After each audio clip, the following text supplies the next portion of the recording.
en essai noir, beaucoup de passion lorsqu'on évoque cette querelle. Municep Fecafoot, beaucoup de droits, beaucoup de tensions, beaucoup de polémiques. Au finish, peu de personnes évoquent l'aspect sportif. Nous avons des staffs quasiment. Nous avons failli avoir une sélection U20 qui se serait pointée pour remplacer l'équipe Fagnon au cas où celle-ci serait restée au Hilton. Le sportif, qu'est-ce qu'il devient dans cette querelle d'ego, d'argent, de pouvoir? Qu'est-ce que le sportif devient? Que deviennent Tungum Pile? Que devient Marc Brice? Que deviennent les staffs dans cette querelle? Non, il faut dire, il faut être simple et reconnaître que ce qui est en train de se passer là, les Lions sont pris en étau. Ça, ils sont en otage. Ils sont en otage, effectivement, entre le camp du MINICEP et le camp de la FECAFOOT. Mais malheureusement, il n'y a pas de véritables leaders dans ce groupe-là qui puissent s'exprimer et dire la vérité à certains acteurs. Parce que s'il y avait des véritables leaders qui peuvent prendre la parole au sein des Lions Indoctables pour dire voici ce que nous pensons, voici effectivement... C'est ça qu'il faut savoir que Zambangui aurait pris la parole de façon sincère devant Monsieur le Premier ministre. Non, mais quand vous êtes traîné de gauche à droite par des gens qui vous disent que venez à Yaoundé, vous allez débarquer à Douala et puis vous serez transféré à Yaoundé. Je pense quand même que c'est des professionnels et il faut qu'ils puissent dire que non, voici ce qui doit se faire. C'est la FECAFOOT qui a envoyé des convocations.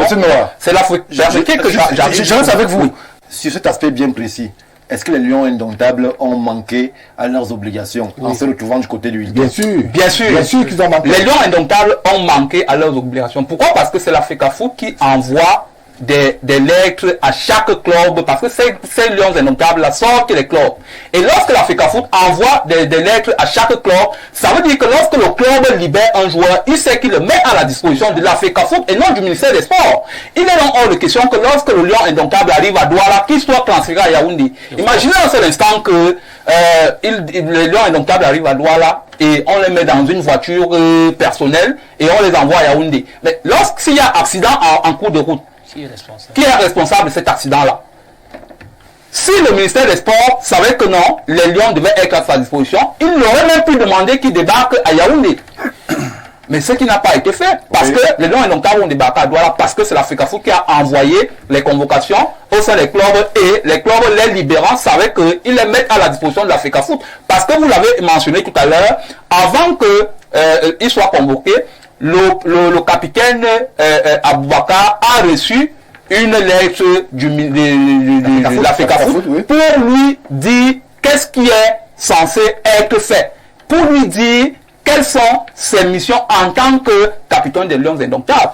Mais visiblement, Vincent Aboubakar, que nous aimons tous, ne s'est pas comporté en tant que leader de ce groupe-là pour dire aux différents acteurs que voici, parce que il faut dire une chose. Oui.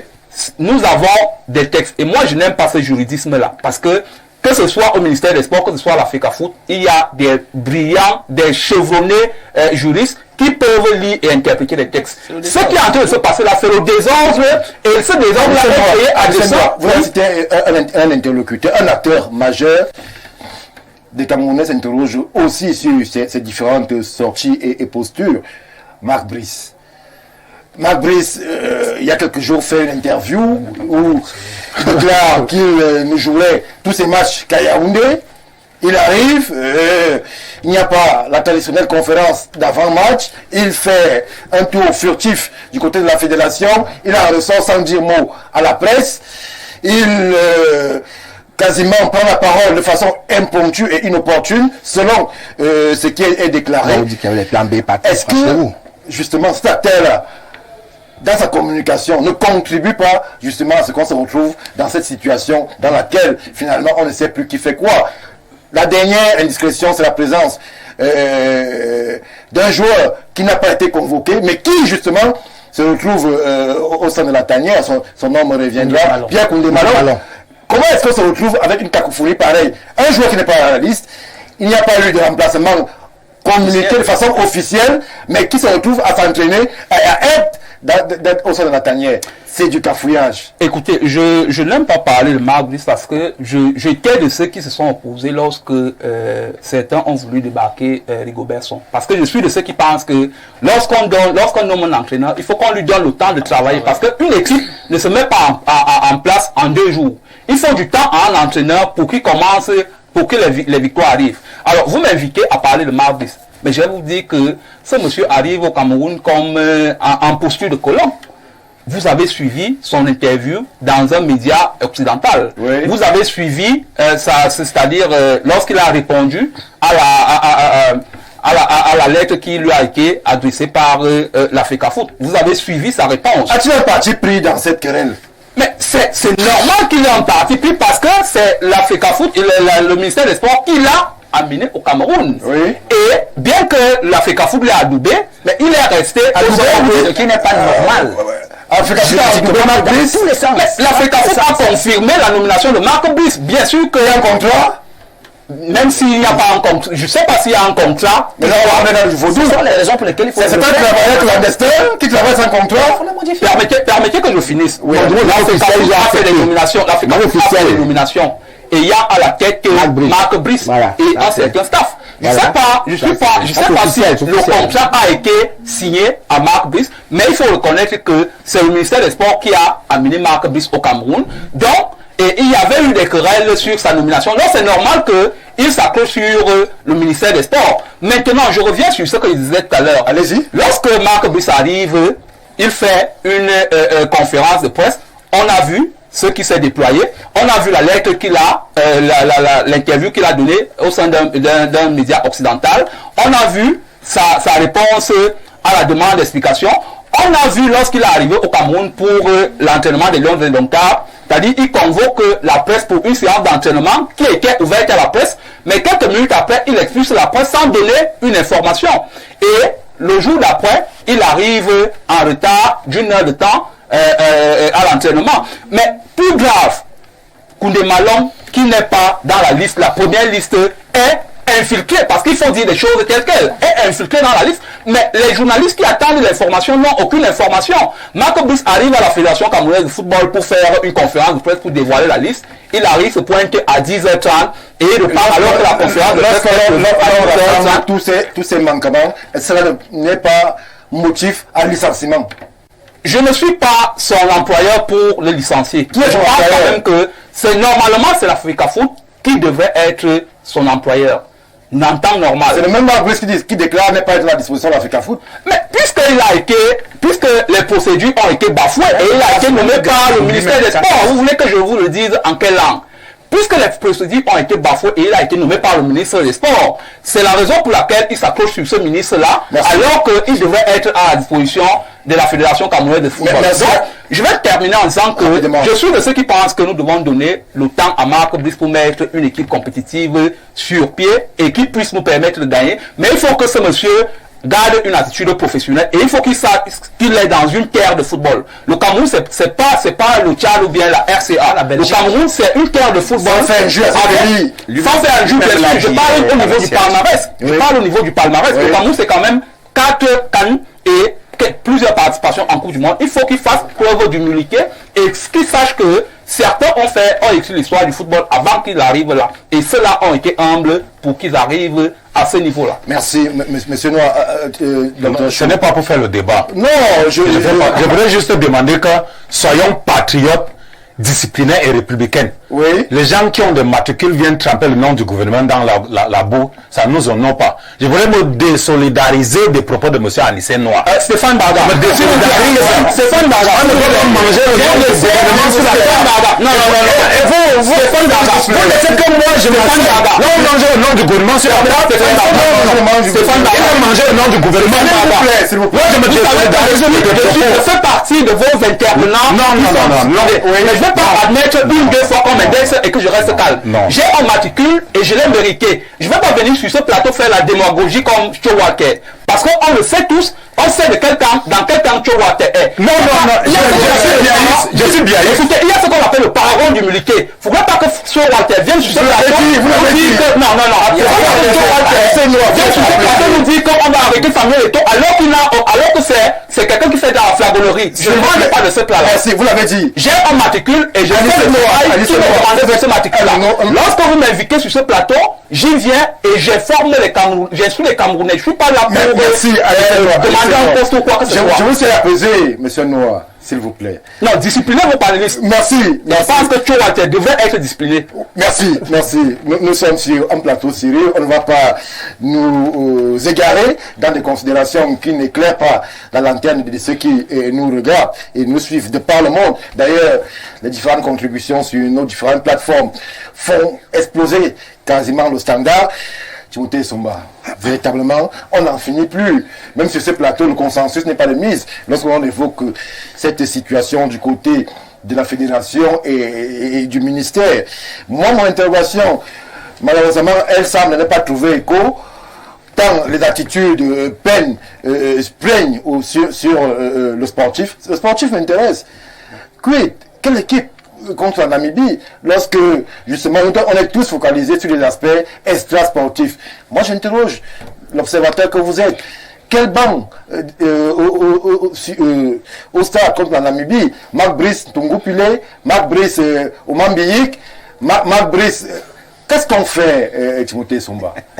Stéphane, vous ne pouvez pas convoquer le sportif et le mettre et lui accorder la primauté sur l'escra sportif. Le professeur Joseph Ouna nous disait toujours qu'il aimait beaucoup le football, que pour que le football se joue, oui, c'est l'escra sportif qui se met d'abord en branle. Les gens créent des clubs, les gens construisent des stades. Le football sportif, c'est la fin.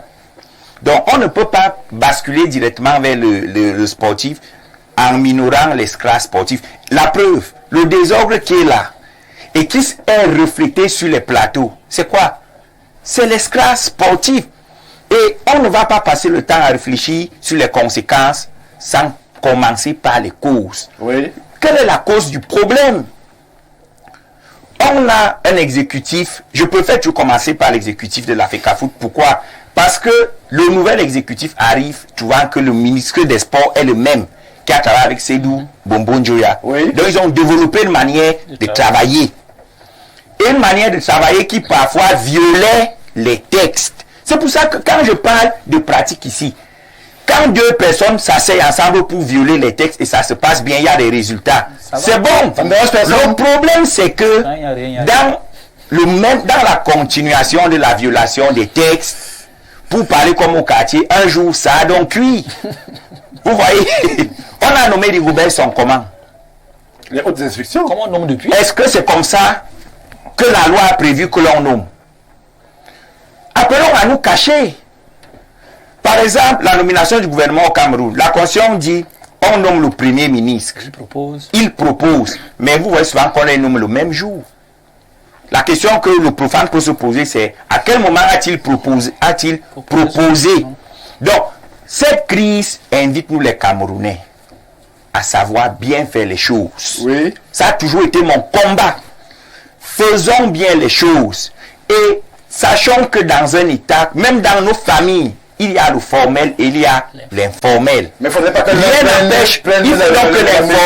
Il faut donc que l'informel reste à sa place et que le formel soit officiel. Oui. Une aînée à moi que j'apprécie beaucoup, je lui fais d'ailleurs un coucou, Kalis Beyala m'a dit un jour que vos affaires de Tizala, ça a toujours existé. Le problème avec les Tisa aujourd'hui, c'est que elles veulent partir de l'ombre pour la lumière. Et c'est là que les problèmes commencent. Rien n'empêche à un dirigeant qui veut répercuter les hautes instructions du président de la République d'aller voir le président de la fédération pour lui dire le chef de l'État veut que ce soit tel. Et qu'on sauve l'honneur du président de la FECAFOOT en laissant que ce soit lui qui officialise. Lorsque le chef de l'État a fini de parler le 10 février, rien n'empêchait aux deux acteurs, ministère FECAFOOT, de s'asseoir, oui, l'un répercutant les hautes instructions à l'autre en lui disant voici les gens que le chef de l'État a validés.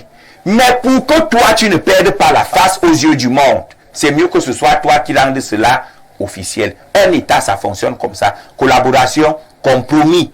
Et le président Paul Biya, qui est notre modèle, du moins pour nous autres, est maître dans l'art du compromis. Ce qui se passe aujourd'hui, c'est que il y a des conflits politique Oui. qui se C'est sert... non, tout le monde voit la politique dans cette affaire. On ne va peut-être pas le dire sur ce plateau par pudeur, parce que nous sommes tenus par la pudeur, on ne peut pas tout dire. Oui. Mais il faudrait qu'à un moment donné, et je me suis proposé de faire une dans ce sens, vous allez certainement la voir lundi, où à travers laquelle je vais interpeller directement ceux que je considère comme capables de mettre fin à cette crise pour dire, asseyez-vous et parlez. Vous comprenez? Oui. Ça, bon, tu vas m'excuser de citer les noms. Samuel Eto'o a géré le football pendant 2 ans avec ce que les juristes appellent un blanc-seing. Au point où on lui a même prêté de l'argent. Moi, je n'ai jamais suivi que l'État prête de l'argent à l'État. Quand je dis que je suis pour l'État, pour essayer d'apaiser, ce que les gens ne savent pas, que lorsqu'ils passent le temps à dire l'État, la FECAFOOT, c'est aussi l'État. La FECAFOOT participe de ce que l'on appelle la décentralisation technique, ou par spécialisation ou fonctionnelle. Vous avez parlé de l'excroissance. C'est une excroissance de l'État. La FECAFOOT peut être rangée du point de vue juridique au même pied d'égalité que les mairies. C'est la décentralisation des services, la décentralisation des compétences, alors que les mairies et autres, c'est la décentralisation territoriale. Donc, quand je dis je suis pour l'État, je suis autant pour le gouvernement, du moins pour le ministère des Sports, autant pour la FECAFOOT. Qu'est-ce qu'on veut pour répondre à la question du sportif? C'est la victoire. Est-ce que l'ambiance actuelle permet aux Lions de gagner?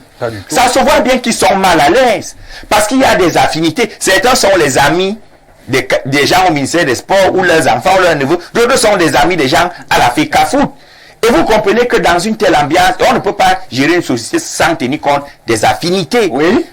Donc, tout ceci impacte le bon fonctionnement du sportif. Mais les joueurs, à la différence des U20, sont ce que l'on appelle des professionnels. La différence entre un professionnel et un amateur, c'est que le professionnel a l'obligation de transcender les difficultés. Il peut faire abstraction et se sublimer. Et une autre confidence que je peux faire, l'une des raisons de la présence des joueurs à la primature, c'est parce qu'ils ont l'impression, et là ce que je veux dire peut faire mal, parce qu'ils ont l'impression que le gouvernement n'a pas tenu la promesse de mettre fin à la crise. Après le match en Angola, le gouvernement leur a fait la promesse que lors du prochain regroupement, tout serait OK. Quand ils arrivent, ils trouvent que la crise perdure. Ils disent, mais finalement, qu'est-ce qui se passe? Je ne vais pas aller plus loin. Certains ont même menacé de ne plus mettre pied à la sélection après le match contre... après la double confrontation Namibie-Zimbabwe. Oui. C'est le moment, s'il en était besoin, que le primus inter partes, qui est le président de la République, frappe du poing sur la table. Il faut que la récréation prenne fin. Il y a 2 modalités. Rapidement, je sors par là. Soit la négociation, c'est-à-dire le dialogue et tout, soit l'exorbitance. Parce qu'un État, c'est aussi ça. C'est lui qui a le monopole de la violence légitime. À un moment donné, même par la force, on peut mettre fin à une crise. Il faudrait donc que l'État camerounais, avec toutes ses composantes, choisisse la modalité de sortie de crise. C'est la négociation ou c'est la force. Merci.